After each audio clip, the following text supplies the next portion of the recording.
जय श्री कृष्णा। कैसे हैं आप सब लोग। साल का प्रथम सूर्य ग्रहण होने वाला है और ये होने वाला है 8 अप्रैल को, यानी 8 अप्रैल को साल का प्रथम सूर्य ग्रहण होगा। वैसे चंद्र ग्रहण भी हो चुका है और ये हुआ था 25 तारीख को। ठीक 15 दिन बाद साल का प्रथम सूर्य ग्रहण हो रहा है। तो हमारी राशि पे किस तरह से प्रभाव पड़ेगा उसके बारे में बात करेंगे। लेकिन पहले समझते हैं सूर्य ग्रहण की खासियत क्या है। देखिए, सूर्य ग्रहण जो लगेगा वो मीन राशि में लगेगा और रेवती नक्षत्र में लगेगा। तो यानी कि इन राशि वालों को थोड़ा सावधानी बरतनी ही पड़ेगी। और ये सूर्य ग्रहण कब लगेगा, क्या समय होगा, क्या सूतक लगेगा भारत में या नहीं लगेगा। देखिए, सूर्य ग्रहण हो या चंद्र ग्रहण हो, 12 घंटे पहले ग्रहण जब लगता है उस टाइम से पहले 12 घंटे पहले सूतक लग जाता है। लेकिन सूर्य ग्रहण भारत में दिखाई नहीं देगा, क्योंकि ये पश्चिमी देशों में दिखाई देगा, जैसे अमेरिका है, ऑस्ट्रेलिया है, जो भी पाश्चात्य जो स्टेट हैं वहाँ पे देशों में वहाँ नज़र आएगा। अब इसकी तिथि क्या है और समय क्या है। देखिए, 8 अप्रैल को सूर्य ग्रहण लगेगा और रात्रि के समय, यानी भारत में रात होगी, रात्रि के समय 9:12 से लगेगा और ये रहेगा 2:22 तक। यानी रात्रि के समय सूर्य ग्रहण होने के कारण यहाँ पर कोई सूतक का प्रभाव नहीं होगा और यहाँ दिखेगा नहीं। तो इसलिए वैसे जो ज्ञानी जो है वो कहते हैं जहाँ सूर्य ग्रहण नज़र नहीं आता है तो वहाँ उसका प्रभाव कम हो जाता है। लेकिन सूतक भी नहीं लग रहा है यहाँ पर। फिर भी मैं कहूँगी कि सूर्य एक ही है। तो सूर्य जब एक है तो यानी कि राशियों पे तो प्रभाव पड़ेगा, हर व्यक्ति पे प्रभाव पड़ेगा, क्योंकि सूर्य हमारी आत्मा है, सूर्य हमारा तेज है, हमारा आत्मविश्वास है, सूर्य हमारी ऊर्जा है, सूर्य हमारी चमक है।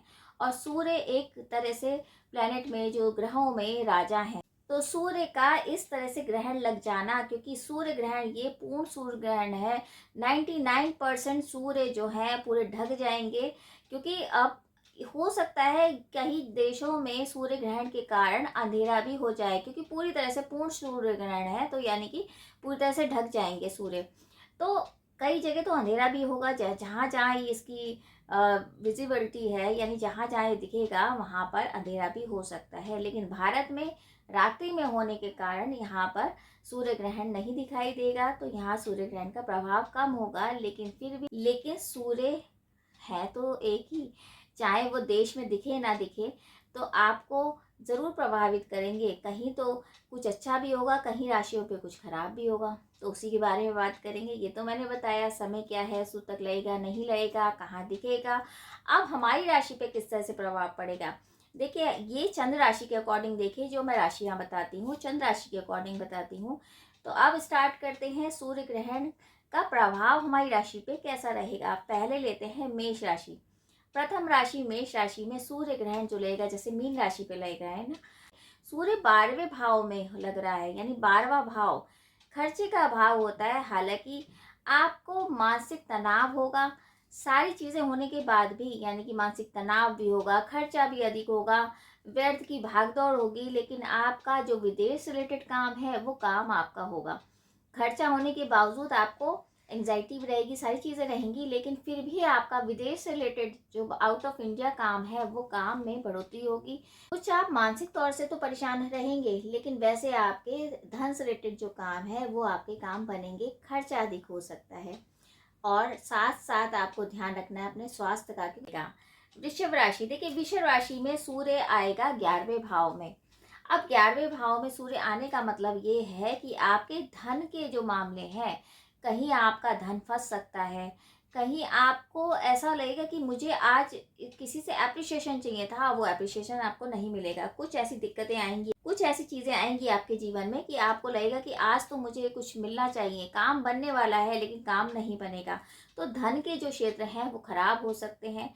स्वास्थ्य भी थोड़ा सा आपका नाजुक होगा, लेकिन फिर भी ये कहा जाएगा जो डेली जो इनकम है उसमें आपके जो है स्रोत बढ़ेंगे, यानी कि जो डेली इनकम का जो स्रोत है वो आपका बढ़ेगा।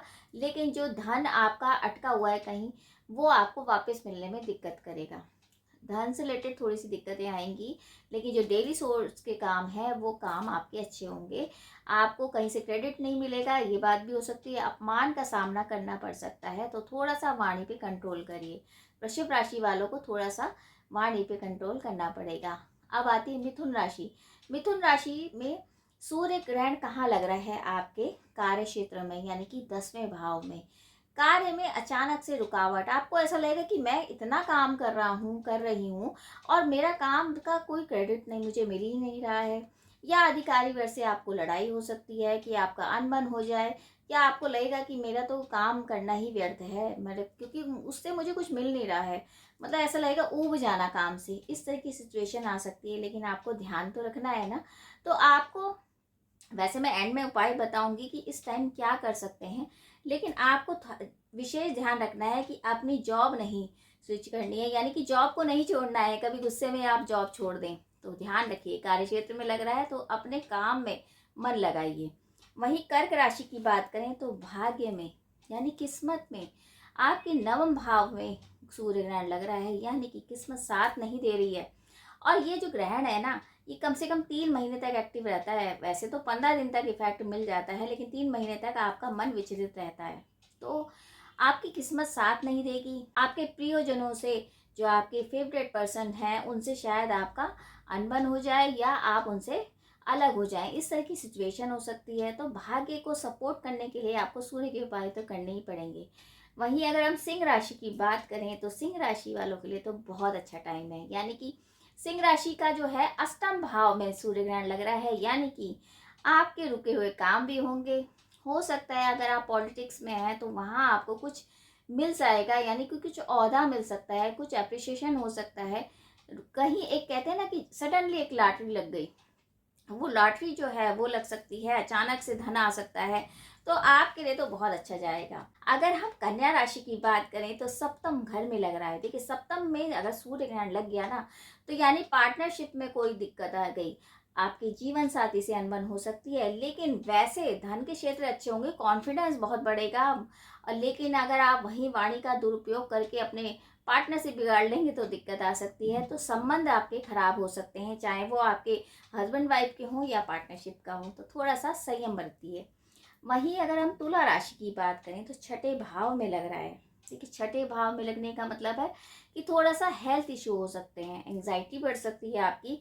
लेकिन 6ठे भाव में फिर भी कहते हैं ना, सूर्य अच्छा है, लेकिन वहां ग्रहण लग गया, शत्रुओं का तो नाश होगा। शत्रु आपके सामने आ जाएंगे। जो आपको लगता था ना कि ये मेरे मित्र हैं, हो सकता है वो शत्रु आपके हों, और आपको अचानक से पता लगेगा। बस थोड़ा सा हेल्थ के इशू हो सकते हैं, ध्यान रखिए। अगर हम बात करें वृश्चिक राशि की, 5म भाव में लग रहा है, यानी संतान की तरफ से आप बहुत चिंतित रहेंगे। संतान की पढ़ाई को लेकर चिंतित हो सकते हैं, या अगर आपके संतान होने वाली है तो आपको विशेष ध्यान रखना पड़ेगा। थोड़ा संयम बरतिए। पूजा पाठ में मन लगाएंगे तो आपकी एंग्जाइटी लेवल जो है वो खत्म हो जाएगी। आपके अंदर जो विश्वास है वो धीरे धीरे खत्म होता नजर आएगा। कुछ लगेगा कि कुछ नहीं है जीवन में, ऐसा इस तरह का हो सकता है। लेकिन अगर वहीं आप मंत्र करते हैं, क्योंकि 5म भाव जो है हमारे पूर्वार्थ का भी होता है, तो वहीं मंत्र करेंगे ना तो आपको एक तरह से दिशा भी मिलेगी। तो संतान का ध्यान रखिए और एंग्जाइटी लेवल अपना कम करिए। वहीं अगर हम बात करते हैं धनु राशि की, देखिए धनु राशि में जो सूर्य ग्रहण लगेगा वो लगेगा चतुर्थ भाव में, और चतुर्थ भाव है सुखों का भाव। हालांकि आपको सुखों में वृद्धि मिलेगी, आपकी यात्राओं से लाभ मिलेगा, लेकिन वहीं कोई ऐसे जैसे पुराने रिश्ते हैं वो खराब हो सकते हैं। आपको धन लाभ भी होगा, सारी चीजें हैं, लेकिन रिश्तों में कड़वाहट आ सकती है, उस बात का ध्यान रखना पड़ेगा। कोई एक्सीडेंट ना हो जाए, इस बात का भी आप ध्यान रखिए। सुखों में थोड़ी सी कमी आएगी, धन में लेकिन मुनाफा होगा। बात करते हैं मकर राशि की। मकर राशि वालों के लिए 3रे भाव में लगेगा, यानी कि कुछ आपके सोशल इमेज खराब कर रहे हैं लोग, वो आपको पता लग जाएगा कि कौन से लोग ऐसे हैं जो आपकी सोशल जो इमेज है उनको खराब करने में लगे हुए हैं। कुछ लोग आपके सामने आएंगे जो आपके शत्रु हैं और आपको पता ही नहीं है, आप सोचते हैं मित्र हैं। तो इस तरह की सिचुएशन हो सकती है। यात्रा से आपको थोड़ा कष्ट मिल सकता है, ध्यान देने का समय है।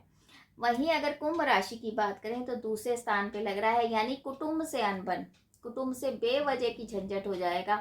या आपका पुराना पुश्तैनी का अगर मकान है तो उसमें विवाद खड़ा हो सकता है। आप कटु वचन भी बोलेंगे, क्योंकि वाणी का भी भाव है, तो हो सकता है आप क्रूर बन जाएं और आप वाणी से किसी को आघात पहुंचा दें। तो ध्यान देने का समय है, थोड़ा चुप रहिए, वाणी पे कंट्रोल करके चलिए। अब आती है अंतिम राशि मीन राशि। देखिए मीन राशि में तो सूर्य ग्रहण लग ही रहा है, तो सूर्य ग्रहण लगने के कारण आप थोड़े से डरपोक हो सकते हो, कॉन्फिडेंस में थोड़ी कमी आ जाएगी, आप कुछ कहना चाहोगे लेकिन कह नहीं पाओगे, ये भी हो सकता है। ये भी हो सकता है कि आपके जो पुराने जो मित्र हैं वो कहीं ना कहीं आपके शत्रु हैं और आपको पता ही नहीं है। जो आपके छुपे हुए शत्रु हैं वो आपके सामने आने वाले हैं। ये टाइम आपका ये बताएगा कि कौन शत्रु है कौन मित्र है। आपके जो पारिवारिक झमेले हैं, यानी कि जो पारिवारिक संबंध आपके खराब हो रहे हैं, वो और ज़्यादा उग्र हो जाएंगे। आपको डिसीजन लेना पड़ेगा, वहीं आप डरोगे कि आगे क्या होगा। मतलब सिचुएशन आपकी अच्छी नहीं रहेगी। वैसे भी 7.5 और सूर्य ग्रहण भी लग रहा है, तो संभल के चलिए। तो ये तो था मेष से लेके मीन तक की राशियों के बारे में कि सूर्य ग्रहण जो हो रहा है, जो राजा का यानी ग्रहों में जो राजा हैं उनके ऊपर ग्रहण लग रहा है, हमारी आत्मा पे ग्रहण लग रहा है, तो उसका असर हम पे क्या होगा, क्योंकि सूर्य हमारी आत्मा होते हैं। तो अब उपाय हम क्या करें। देखिए उपाय के लिए सबसे अच्छा तरीका यही है कि आप आदित्य हृदय स्रोत का पाठ करिए। सबसे अच्छा ये है कि आप सूर्य की उपासना जितना करते हैं उतना अच्छा है। आप कोई भी मंत्र कर लीजिए।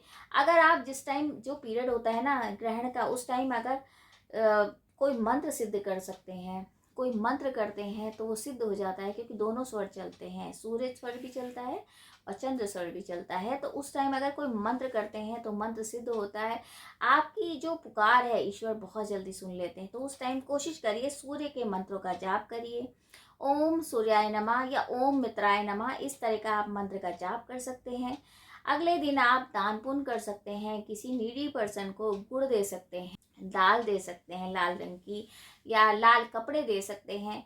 अपनी तरफ से जो आपको लगता है दान करा जा सकता है वो आप दान कर सकते हैं। गाय को ज़रूर कुछ खिलाइए, वो बहुत अच्छा पुण्य होता है। तो इतने ही उपाय कर लेंगे आपके लिए अच्छा रहेगा। जो सूर्य ग्रहण के द्वारा आप पीड़ित होने वाले हैं या परेशानी आने वाली है, उससे आप मुक्त हो जाएंगे। यही उम्मीद करी जा रही है कि ये सूर्य ग्रहण ज़्यादा परेशानी वाला ना हो। आप उपाय करते रहेंगे तो उससे आपको एक दिशा मिलेगी, और जो कष्ट आने वाले भी होंगे वो कष्ट दूर हो जाएंगे। और अगर ये छोटी सी जानकारी आपको अच्छी लगे तो आप शेयर ज़रूर कीजिए। डरिए नहीं, उपाय करेंगे सब ठीक होगा। और इसी उम्मीद के साथ ये सूर्य ग्रहण आपके जीवन में किसी भी तरीके की कोई परेशानी ना लाए। और अगर आपको छोटी सी जानकारी अच्छी लगे, वीडियो अच्छी लगे, तो वीडियो ज़रूर शेयर कीजिए। जय श्री कृष्ण।